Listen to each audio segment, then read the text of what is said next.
ಈಗಾಗಲೇ ನೋಡಿ ಕುಸುಮ ಹನುಮಂತರಾಯಪ್ಪ ಮತ್ತು ಮುನಿರತ್ನ ಅವರ ಮಧ್ಯೆ ಟಾಕ್ ಫೈಟ್ ಕೂಡ ಜೋರಾಗಿದೆ. ನಿಮಗೂ ಇಬ್ಬರು ಹೆಣ್ಣು ಮಕ್ಕಳಿದ್ದಾರೆ, ಹೆಣ್ಣಿನ ಬಗ್ಗೆ ಯಾಕಿಷ್ಟು ತಾತ್ಸಾರ ಅಂತ ಹೇಳಿ ಶಾಸಕ ಮುನಿರತ್ನ ಅವರಿಗೆ ರಾಜರಾಜೇಶ್ವರಿ ನಗರ ವಿಧಾನಸಭಾ ಕ್ಷೇತ್ರದ ಪರಾಜಿತ ಅಭ್ಯರ್ಥಿ ಕುಸುಮ ಹನುಮಂತರಾಯಪ್ಪ ಅವರು ಪ್ರಶ್ನೆ ಮಾಡಿದ್ದಾರೆ. ಶಾಸಕ ಮುನಿರತ್ನ ಆರೋಪಕ್ಕೆ ಸಾಮಾಜಿಕ ಜಾಲತಾಣದಲ್ಲಿ ವಿಡಿಯೋ ಹಂಚಿಕೊಂಡಿರುವ ಅವರು, ಯಾಕ್ರಿ ಒಂದು ಹೆಣ್ಣಿನ ಬಗ್ಗೆ ಇಷ್ಟು ತುಚ್ಛವಾಗಿ ಮಾತನಾಡ್ತೀರಾ?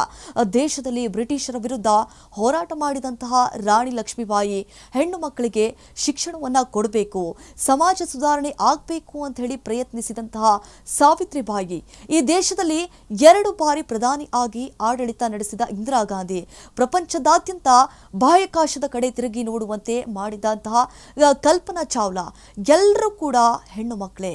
ಅಷ್ಟೆಲ್ಲ ಬೇಡ, ನಿಮ್ಮಂತವರಿಗೆ ಜನ್ಮ ನೀಡಿದವರು, ನೀವು ಜನ್ಮ ನೀಡಿರುವುದು ಸಹ ಇಬ್ಬರು ಹೆಣ್ಣು ಮಕ್ಕಳಿವೆ ಅನ್ನೋದು ನೆನಪಿರಲಿ ಅಂತ ಹೇಳಿ ವಾಗ್ದಾಳಿಯನ್ನ ನಡೆಸಿದ್ದಾರೆ.